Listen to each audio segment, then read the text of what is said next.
In today's video, I'm going to teach you how to reset Google Chrome to default settings. If your Chrome browser has been acting strangely, running slowly, showing unwanted changes, or just not working the way it normally should, resetting it can be a very helpful fix. This process restores Chrome's main settings back to their original defaults, which can solve many common browser issues without requiring you to uninstall the program. To get started, open Google Chrome on your computer and make sure the browser window is fully visible so it's easier to follow along. Once Chrome is open, look to the top right corner of the window. You'll see the menu icon with 3 dots. Go ahead and click on those 3 dots to open the main Chrome menu. From that menu, select Settings. This will take you to Chrome's Settings page, where you can manage everything from privacy options to appearance and startup behavior.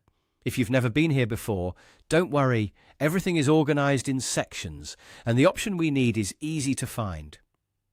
Inside the Settings page, look for the Reset Settings section.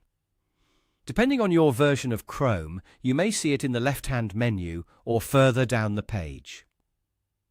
Click on Reset Settings to continue.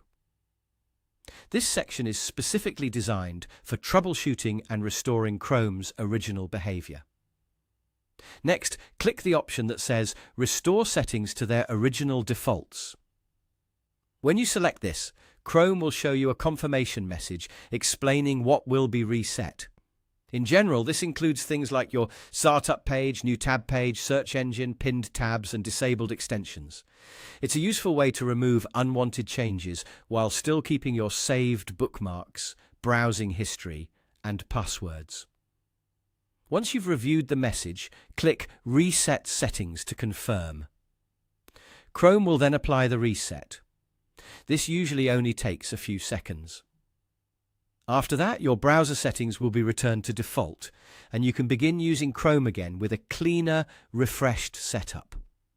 If Chrome was being affected by incorrect settings or changes made by extensions, this reset often helps restore normal performance. And after the reset is complete, you may want to reopen any important tabs and check whether the issue has been resolved. And that's it. That's how to reset Google Chrome to default settings.